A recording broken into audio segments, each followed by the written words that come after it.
So today, since morning, we are keep on learning fractional calculus, and we have seen classical definitions. Right, definitions means like there is no uniqueness between varieties. There are varieties of derivatives are available. Okay, in the literature, and different type of derivatives you have to deal with, and different type of challenges we are going to have with respect to that. Of course, again, then looking at the numerical aspects of those varieties of derivatives also will take in a different manner. Okay. So today means like I will focus on more on capital derivative, means differential equations involving capital derivative, and try to see if the fractional differential equations are there involving capital derivative. Then what are the numerical techniques available for handling such type of differential equations, and at the end I will also try to give give the feeling like if you have other type of derivatives, how to handle them. Okay, and so my prime focus will be on capital derivative.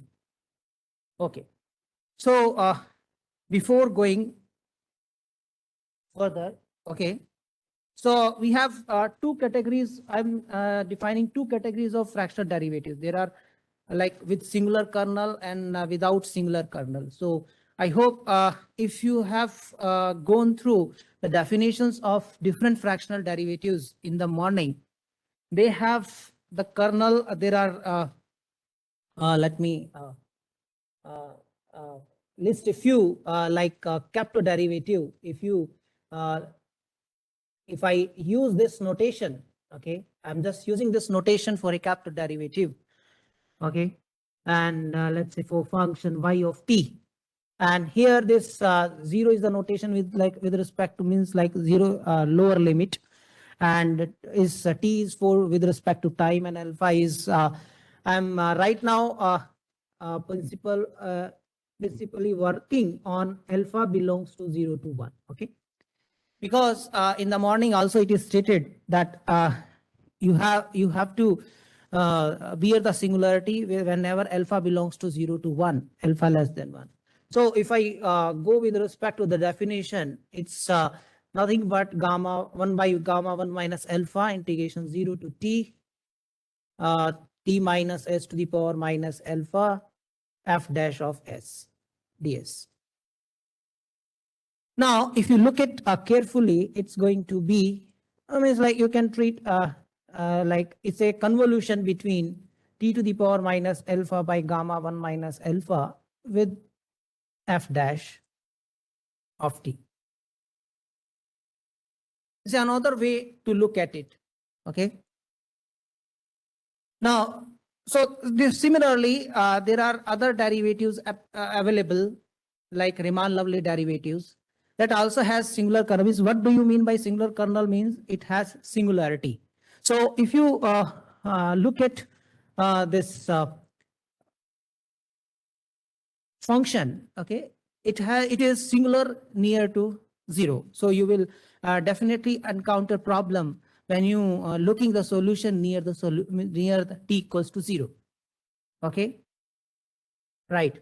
So you have to handle that part very smartly. Okay, so as I told, so this is, I think I have very clear about the singularity now. Now there are, so as told, there are various derivatives: capital derivative, Riemann-Lovely derivative, and another important one is Hilfer.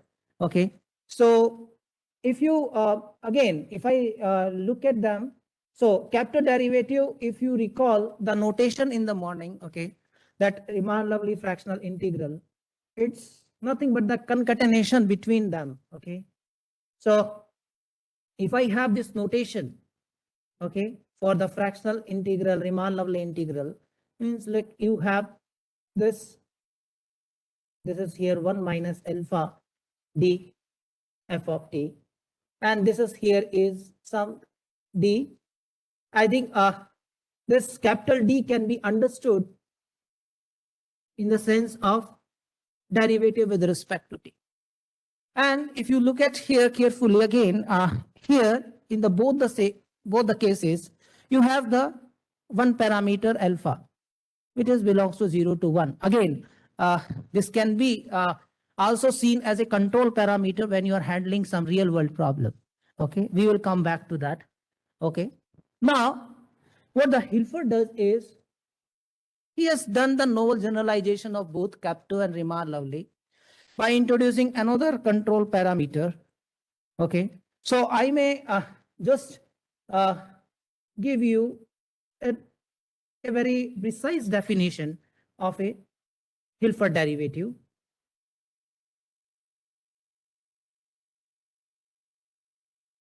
So it has two control parameters. So you have this is. So this is, I think, if you recall these two, if I want to write, these are Riemann-Lovell fractional integral. If you want me, I can write it. Okay, that's going to be 1 by gamma alpha integration 0 to t minus s to the power alpha minus 1 f of s ds. Okay, so Hilford becomes a novel generalization of Kaplan Riemann-Lovell. So if you take beta equals to 0, it will give you the Riemann-Lovell derivative, and if you take alpha equals to 1, it will give you the Kaplan derivative 1. Okay, right. And again, all these have some nice applications. For example, like I may say, to capture anomalous phenomena, which you will see in unfavorable environmental situations like epidemic as at present. Okay, other scenarios are like some carcinogenic cells which has uncontrolled growth. Okay, and like this Kapto derivative is more popular, and when it is going to be model viscoelastic material, I think Riemann-Lovell is going to be more favorable than Kapto. There are multiple reasons behind it.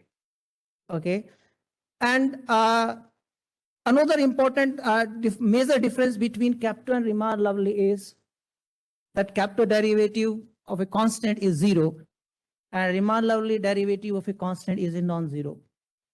Okay, and that's again take us for a another debate. Okay, how a derivative can be of a constant can be a non-zero one. Okay, right? So there are challenges. So mathematicians takes challenge, right? And then this is one category with singular kernel. I will come back more about it. Okay. Now, okay. So another category is without singular kernel. So morning, Professor Atangana has given a nice application of fitting Kapto-Fabrizio derivative in a SEIR model. And this is the one derivative which is having non-singular kernel. Okay. So if I want to give you a definition about it, it can be defined as some m of alpha divided by 1 minus alpha integration 0 to t. And this is what the exponential one he was talking about in the morning, the kernel one. Okay. Time f dash of s ds. So convolution between exponential kernel and with respect to derivative, where this capital M of alpha is a normalization function, which is having at 0 value and 1 value, means alpha, we are talking about here between 0 to 1 only. Okay. So M of 0 at the end point, they are normalized, means like their values is 1. So any M of alpha value will work. M of alpha function which satisfy this property will work. So for many of the model, it has been taken M of alpha is 1 itself, constant. Okay, right. Now, in order to give a motivation towards fractional derivatives, I have a very nice application. Of course, means like I should say here, this is the first application and which has the solution by Abels in around 1820. So what is the problem is, which is named as a totocron problem. It's like you have an object of some mass m which slips, so you which slips along a frictionless wire. Okay, so you take an object of mass m, okay, at any height, okay, and you want to drive a curve, okay, which smooth curve, okay, along which if you drop there that if you leave that object along that curve, if it moves and it reaches to the ground at the time fixed time t. So you want to draw the curve in a certain manner that you take at any height, but the ground reaching time is still remain the same. Okay, so if I give you the mathematically, the statement here, so means you want to find a curve. So you are interested in finding a smooth curve. Okay, so that a bead of mass m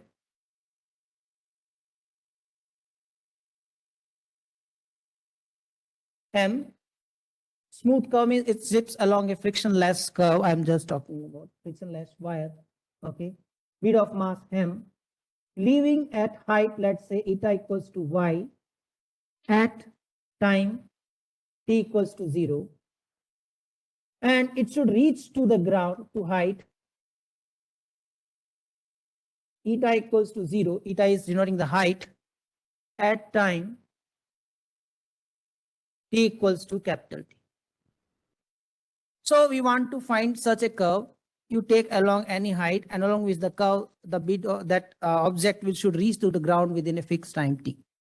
So here y is a variable. Okay, right. So in this case, when you have a frictionless wire, in this case, the potential energy and kinetic energy will be same. Okay, so which gives you the following. So in that case, mass into gravity into height is equals to 1/2 m time escalation square, right? That's going to be ds by dt velocity square m 1/2 mv square. And now if you solve this equation, so I will get ds by dt equals to here and square root of 2 times mz y minus eta, and here is plus minus sign, and since the object is falling in the negative direction, so you are going to take with minus sign, and s, that's a denoting the arc length of the curve. Okay, it's a function of eta, and now you can use the variable separable method, and what you will turn out is the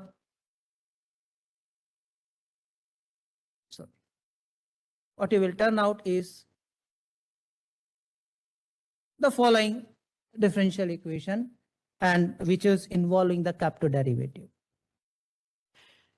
Okay, right. Now, so whose solution can we find out, and whose solution is known as Abel's solution, and it's also named as elegant solution. Okay, so here I hope every notation is clear. Okay, right.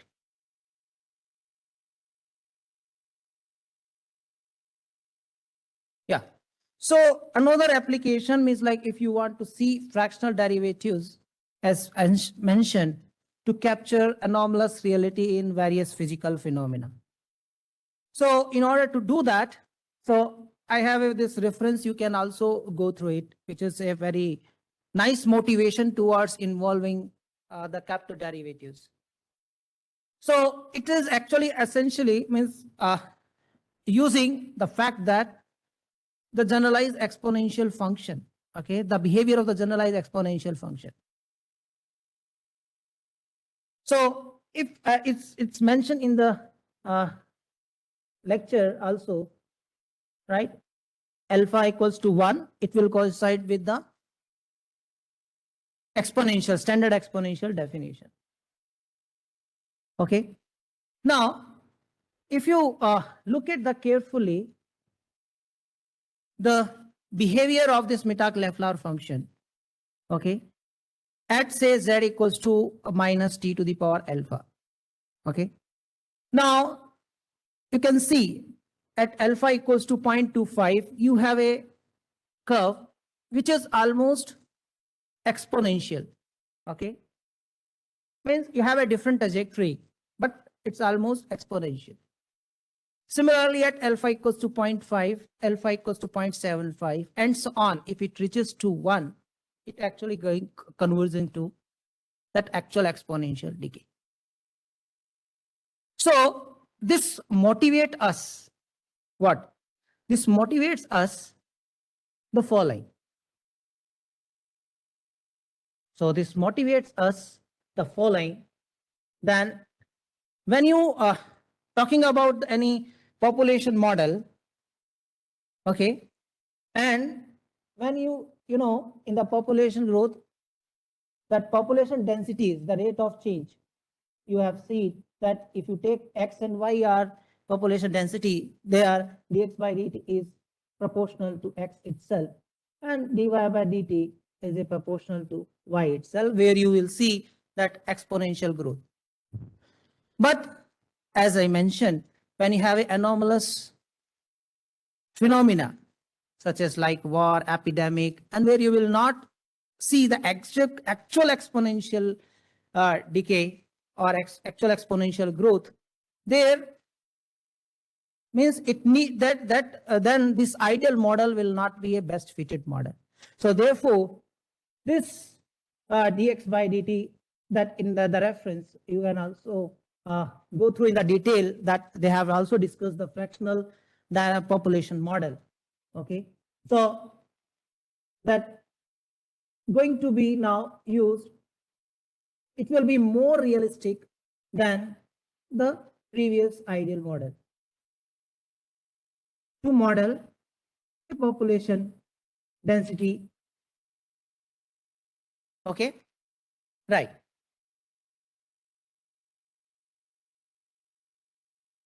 Okay, so now what this Mittag-Leffler function property is.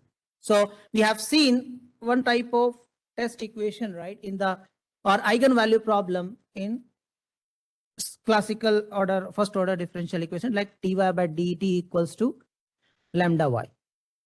So this Mittag-Leffler function becomes the solution of eigenvalue problem of the following IVP, that which involves the capture derivatives, and whose solution will be this. Right? So this is what we talk about this, right? Fine.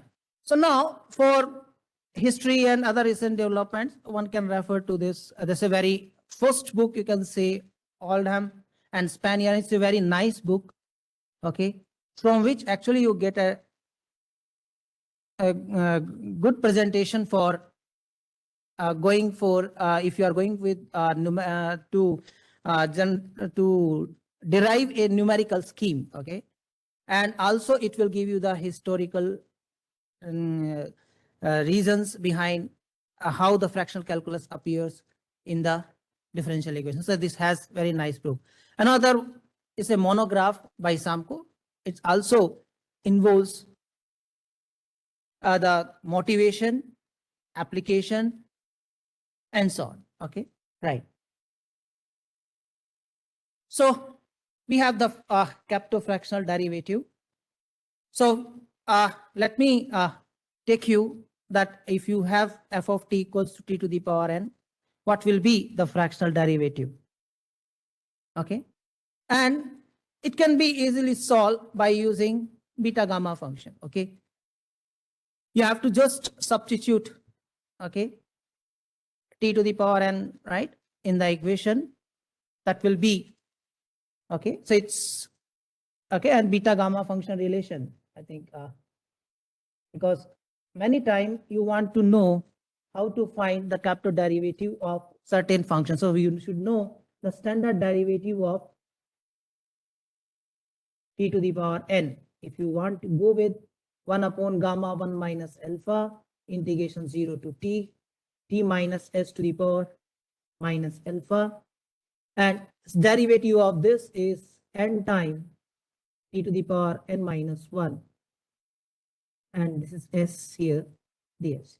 Now you have to play smartly now, like you can take t out and you can make some here 1 minus s by t to the power minus alpha. So t to the power minus alpha will be coming out. Okay, and you have s by t to the power n minus 1.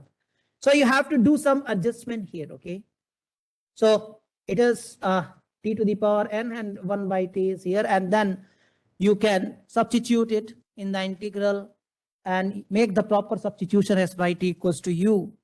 Okay, and rest of the information is there.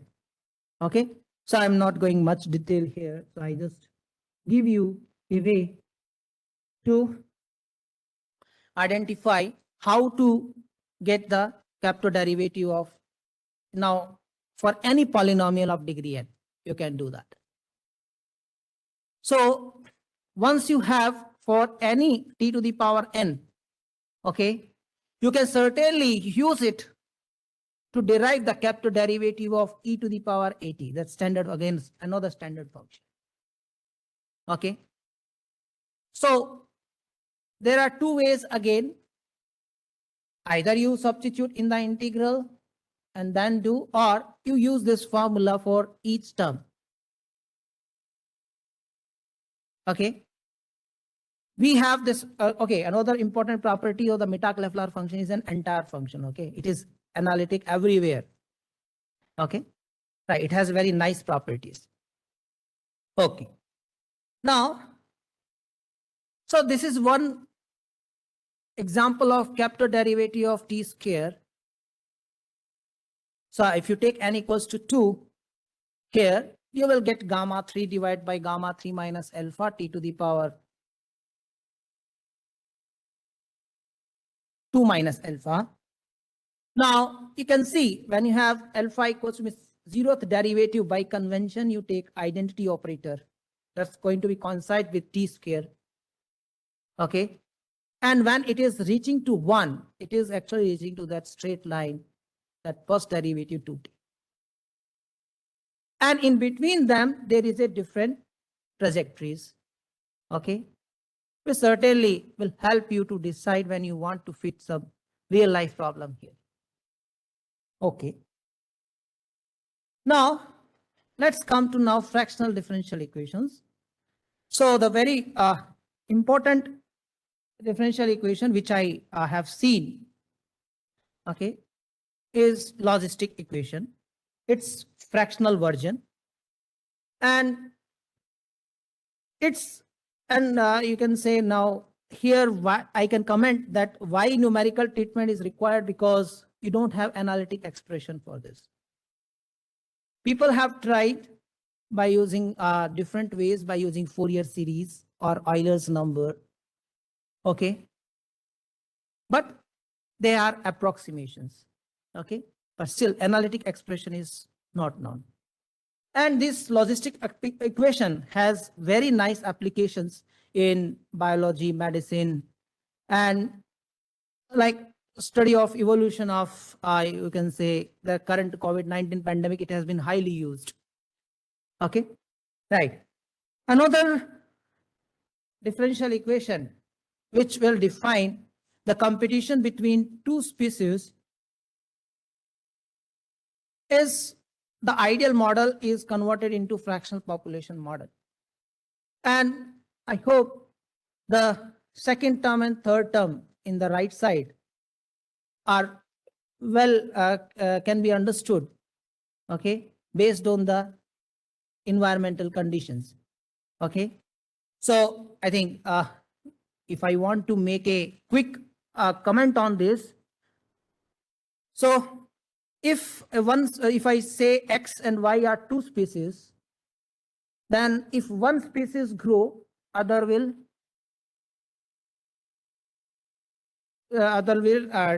like decay. Okay, means there is a growth and then other one will decay. One will behave like a prey and another will behave like a predator. So that will justify that the terms like X into Y. Again, the environment is limited in nature. So this is why this X square and Y square terms will be there. Okay, right, fine. So let's move ahead. So a very general fractional differential equation involving capital derivative is given here. It's a initial value problem. Now, the goal is to design a fast algorithm. I will so fast algorithm means like it should save your time, computationally efficient, and we should be higher order. Okay, means like you have accuracy of higher order. Right, now to go with it, let me also give you its equivalent integral form by using the property that capital derivative is a, you can say, is a inverse left inverse of Riemann-Lovely operator, and then I mean, like if you apply capital derivative on the both sides, you will get the actual equation. Now, so there are two ways to looking at this fractional differential equation. One way is you approximate the capital derivative. Okay, if you only want to look at in this form. Another way is to look at in the downward integral form. So on the right side, you have to get a good approximation. Okay, so we will try to address both. Okay, right. So let's start with a very first scheme, which I can mention as with a name as standard L1 scheme, and which is widely used in applications to deal with diffusion equations, fractional diffusion equations, and so on. So again, I'm right now very fixed towards lower limit is 0. Okay, capital derivative. Okay, and so on. Right. So the partition is uniformly spaced. Okay, I'm not taking non-uniform meshed points. Okay, now if you have this this you have I think how many n plus 1 number of points and n intervals and sub intervals, and so you want to approximate. Let me see, the first is capital derivative, and you can rewrite everything in this fashion. So if you so t equals to tk plus 1, if you look at the definition, 1 upon gamma 1 minus alpha integration 0 to tk plus 1 time tk plus 1 minus s to the power minus alpha y dash of s dx. Now this 0 is t naught. Okay, so you can break down this integral now. I'm just writing roughly t naught to t1, t1 to t2, and so on, tk to tk plus 1. Okay, and if you write in the notation, this is what is going to happen. Now what next? This is important. Okay. Now, on the right side, you have y dash of s. So standard L1 scheme suggests you to replace. So it means you are going to use this Tj and Tj plus 1, this over the interval. I'm going to approximate y dash of s over the interval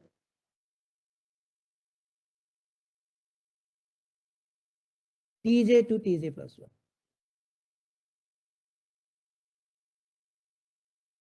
Okay. So in order to do that, you have a very, you can have forward difference scheme. You can use that. Okay. Or you can use these 2 points. So Tj comma y at Tj. So I'm just denoting Yj. And you have Tj plus 1 comma Yj plus 1. You use these 2 points to interpolate y of t. Okay. So you can interpolate by using Lagrange interpolating polynomial or Newton's interpolating polynomial, linear one. Okay. With 2 points, you can obtain a linear interpolating polynomial. Okay. So I'm just giving you the expression that this is the expression for a linear interpolating polynomial by using Lagrange. Now from here, if you can, so you can also now talk about the error terms as well. Okay, you know, polynomial error in polynomial interpolation theorem that you can be used here. Now from here, you can also easily derive y dash of t can be approximated by, now if you arrange everything nicely, you have this yj plus 1 minus yj by h.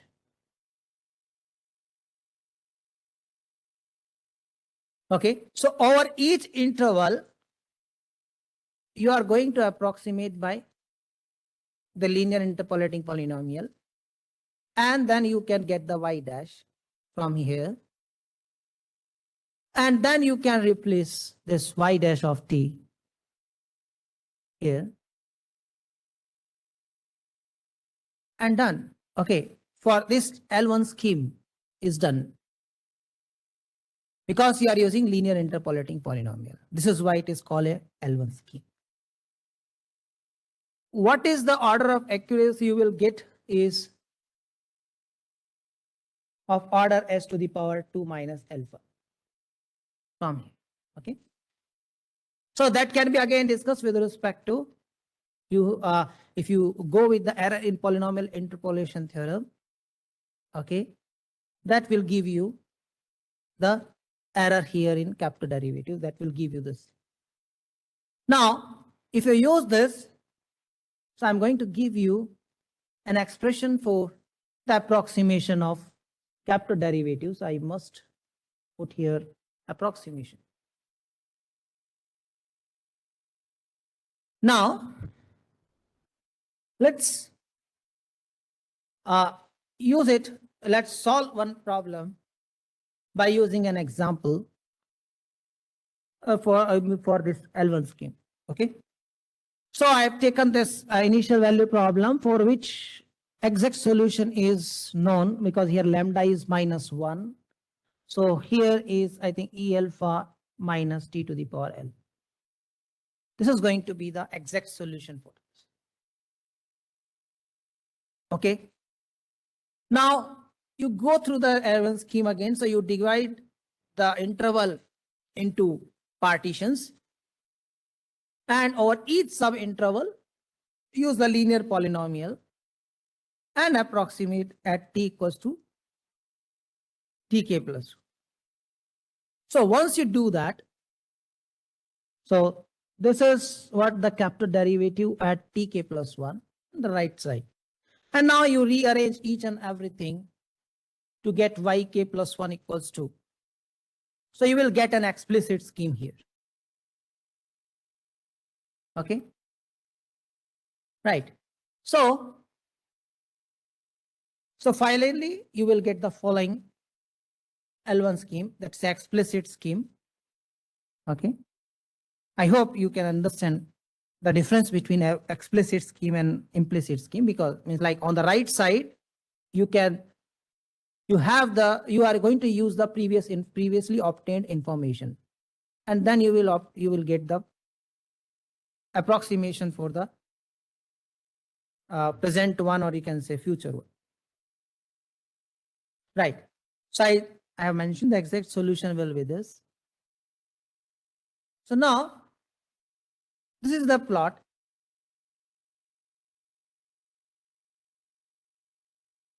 So at alpha equals to 0.25, you will see they're highly, like indistinguishable. Okay, almost. They are very close to each other. Okay. Though the order of accuracy here s to the power 2 minus alpha. Okay. Similarly, you can see at alpha equals to 0.5, and for alpha equals to 0.75 and alpha equals to 1. Right. Now, so these are I just want to mention here some of the references where people have given a detailed study about this L1 scheme. Okay. And they have, with respect to the different applications. I think in all the applications means they have used the time fractional diffusion equations, and in the time fractional derivative, they have used the fractional time with respect to time, they have used the fractional derivative in the diffusion equation, and with respect to time, they have used the L1 scheme. And for the space derivative, which is integer order derivative, they have taken help of other methods. And so now the question is there any way to modify this L1 scheme? If it is so, what will be an idea? So the idea is, previously you approximate by using a linear interpolating polynomial. Now, the idea is to use a quadratic interpolating polynomial to get higher order accuracy. So the problem is at the first interval, because you have the T0 and T1 on. Okay. So so then what can be done is, over that first interval, you use the L1 scheme, or you can say that you use the linear interpolating polynomial over T0 to T1, and rest of the interval you use the information T0, T1, T2 for approximating the function by quadratic interpolating polynomial over the interval T1 to T2, and so on. Okay. And that will actually work. Okay. And it has shown the good accuracy with respect to the previous L1 scheme. So this is what I was talking about. So over T0 to T1, y of t is approximated by a linear interpolating polynomial. Again, here we are using Lagrange interpolating polynomial. You can also use Newton's interpolating polynomial, but ultimately you are going to get the same interpolating polynomial. Okay. So this is the reference who has discussed in detail the order of accuracy is going to be h to the power 3 minus alpha. Okay. Right. Now, what is the comparison? Okay. So finally, it means like if you use that type of discretization over different intervals, you will get this complicated scheme. Okay. again an explicit scheme. Okay, for that particular problem. For a new problem, if you give me a new problem, it may or may not. But for that particular problem, which we have just now discussed with respect to L1, this is going to be an explicit. Okay. Right.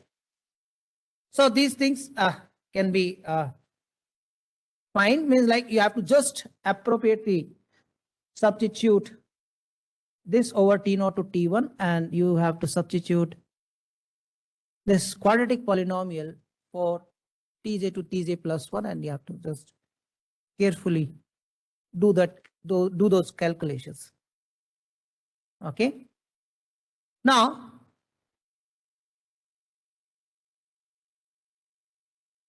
so that Gao approximated the capital derivative t to the power 4 plus alpha at t equals to 1 with alpha equals to 0.5 and n equals to 20. So the error curve can give you an idea that how L1 scheme is behave badly than the L12 scheme. So as you are moving from t equals to 0 to t equals to 1, okay, the error in L1 is increasing. Okay, I think quadratically almost. On the other hand, in the L12 scheme, you have it's almost near to 0. Linear. Okay. Similar thing, you can also look at when you want to approximate the capital derivative of e to the power 2t at t equals to 1 with same. So n equals to 20 will define the number of sub-intervals you are taking. Okay. And again, by observing this error graph, you can again verify or observe that L1 scheme is behaving badly than the L12 scheme. So this is a list of the variations of L1 scheme. So the first reference has given a modified L1 scheme. The second reference has taken the problem differently, and he has defined a new family, and then he has given a L2 scheme. Okay, but on uniform mesh. On the other hand, the Chen et al. Improvised the Alikno technique, okay, on non-uniform mesh. And then last reference will give you another modified L1 scheme. Right. Now let's see. See, this is the problem when we will have a big problem when we have the non-linear differential equation. Okay. So means you have on the right side f of t comma y of t, that capital derivative, something like that. So again, if you go with the L1 scheme, L1, L2 scheme, and so on, okay, you may not get explicit scheme. Okay, or so we can look at in different ways as suggested. It can be looked at with you have y at 0 is y naught. It can be looked at in this way.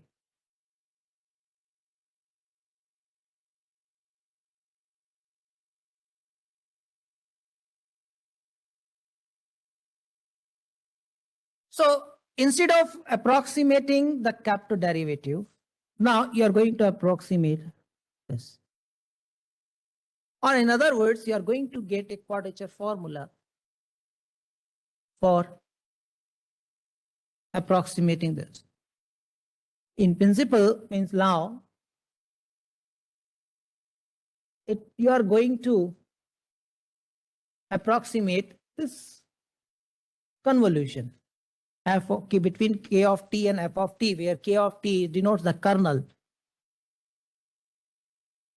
And you will see when you have different varieties of fractional derivatives, its equivalent integral form will have the kernel convolute with the f, okay, in the similar way, the equivalent form. So in the convolution quadrature, we are aimed at to approximate the following convolution, right? In the end, we led on to approximate this by a quadrature, by a convolution quadrature with a step size h, and which has this nice formula with some weights. And obviously this right now it's j time h, that's a standard nodes, but it may be different nodes also. So how to handle that case? Now we are going to talk about on that. So the idea behind is, say, most of the kernel which has been defined so far with respect to other varieties of capital derivative or varieties of fractional derivatives, in most of the cases, we know their Laplace transform. Okay.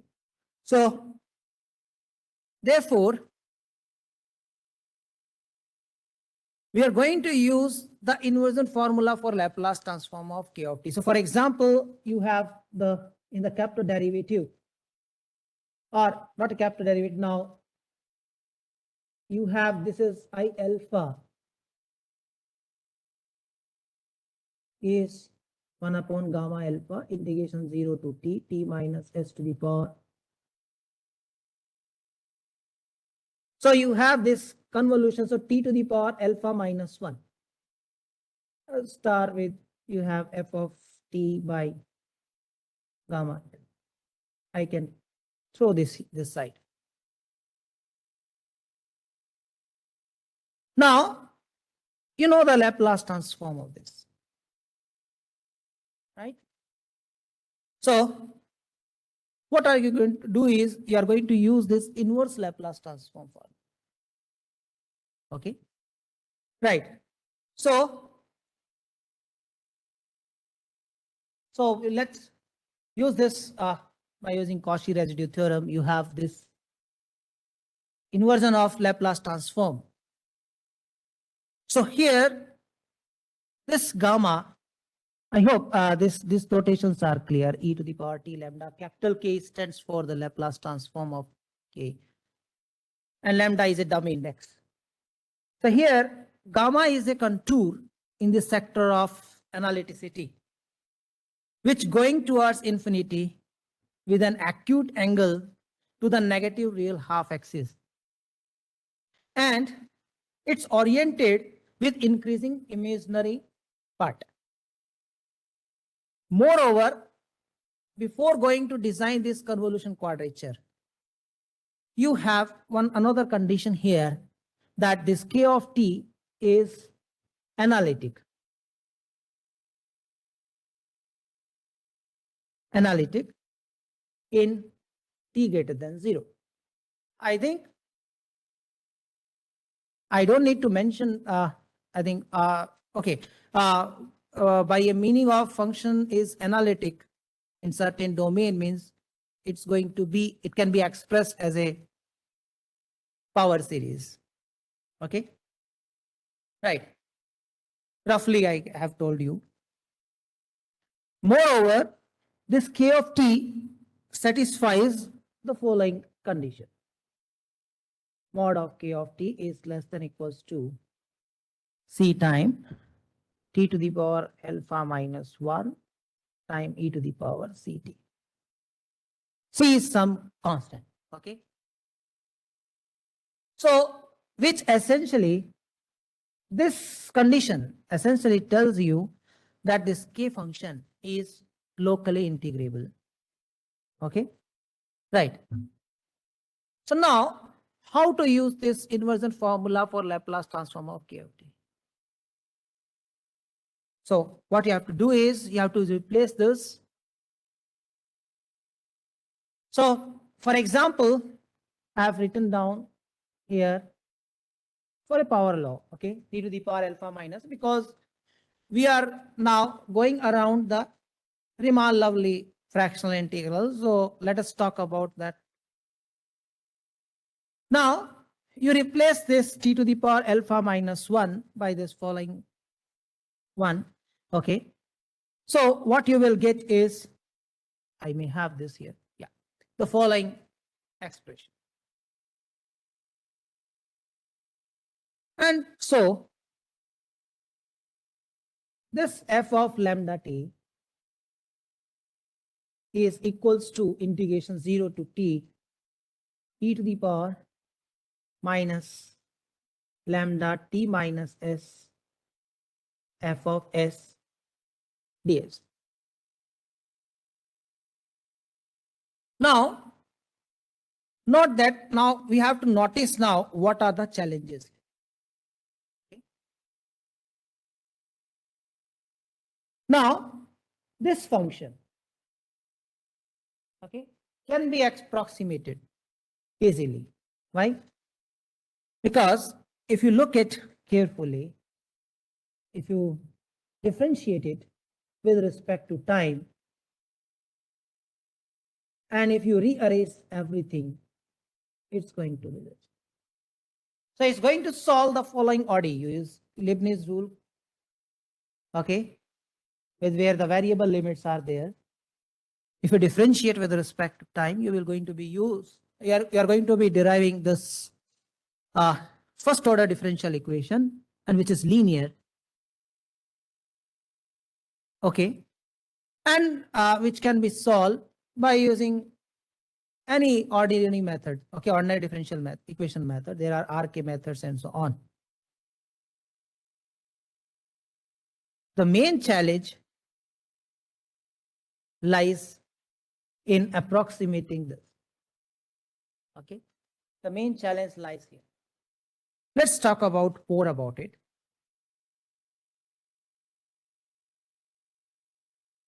So it solved this. Okay, fine. So main difficulty lies in the discretization of the integral. Now,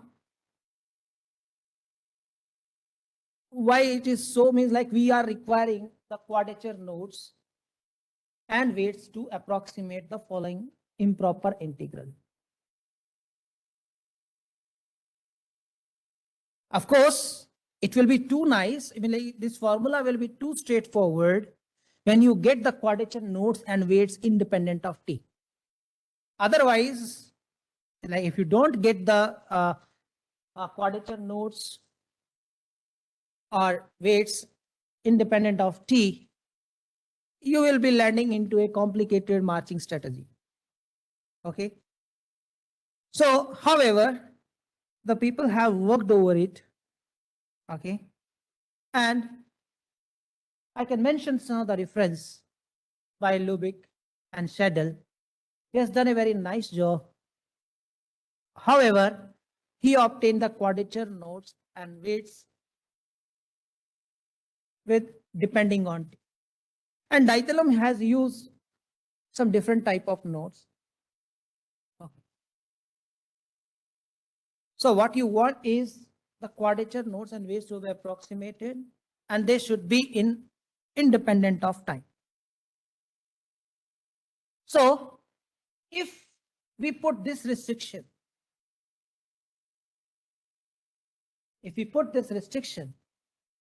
we will arrive at this. So this formula should be accurate, or should be accurate if you are obtaining this such type of quadrature nodes and weights in this fashion for this integral, if this is possible, okay, should be accurate for all t greater than 0. Now, the question is it possible?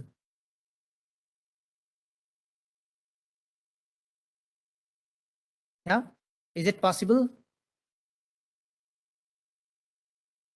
The answer is no. Okay, why?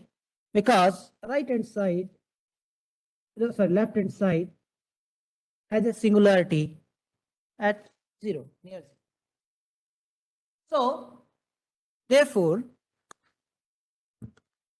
the researchers, what they have done is they have developed the convolution quadrature formula that is to away from t equals to 0. Means like they are talking about, means like if I say at the delta distance of from 0, okay, any bounded interval. So delta to b instead of 0 to b. Okay. So what they have defined is like they have now divided the fractional integral into two parts. One part is known as like from 0 to delta and delta to d, delta to t, and that one part is known as historical, okay, and named as history term, and another one will be named as the local part of it. Okay. So if you take that delta is, you have delta t, so you can go with this 0 to t minus delta t and t minus delta to t. So this first term is called the history term, which it takes the historical values, historical part or historical contribution of f from 0 to t minus delta t. So as you take delta t, so delta t is here is belonging to, you have some 0 to delta or whatever you take. Okay, delta is greater than 0. So if you reduce delta t as much as possible, means you are going to cover the history part. Okay, and local part is having very less, like t minus, almost near to t. So people have right now, the convolution quadrature has been designed for this type of problems, means on the bounded interval by dividing into them.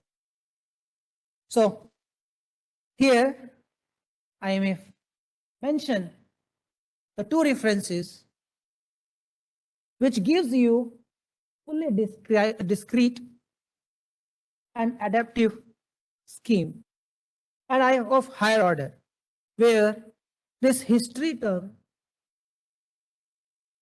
has been approximated by convolution quadrature formula and devise the quadrature nodes and weights independent of time. Fine. So I think I'm okay, I'm done. So if you have any questions, you can ask. Thank you, Professor Madhu Sharma.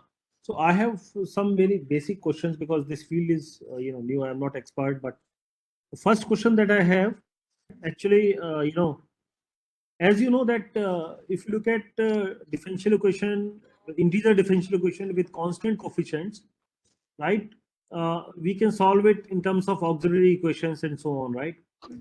So what happens if you look at fractional differential equation with constant coefficients?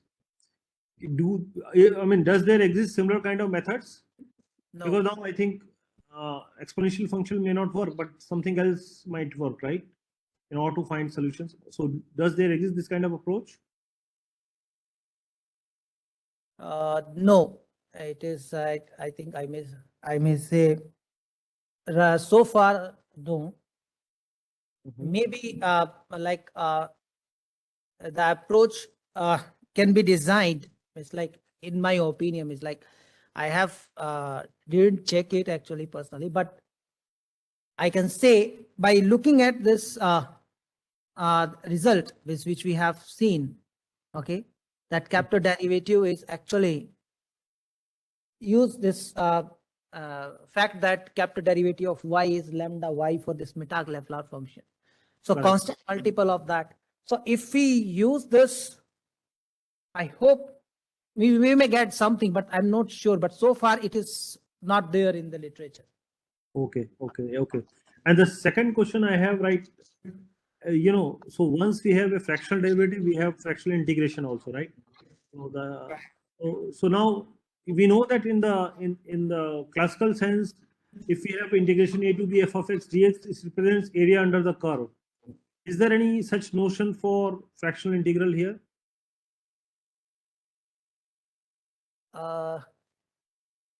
No, see, people, they like, this is a, if you look at the basic definition of a fractional integral, it is something like a convolution. Mhm. And there are very few paper dedicated to this geometrical interpretation or physical interpretation of these fractional integrals.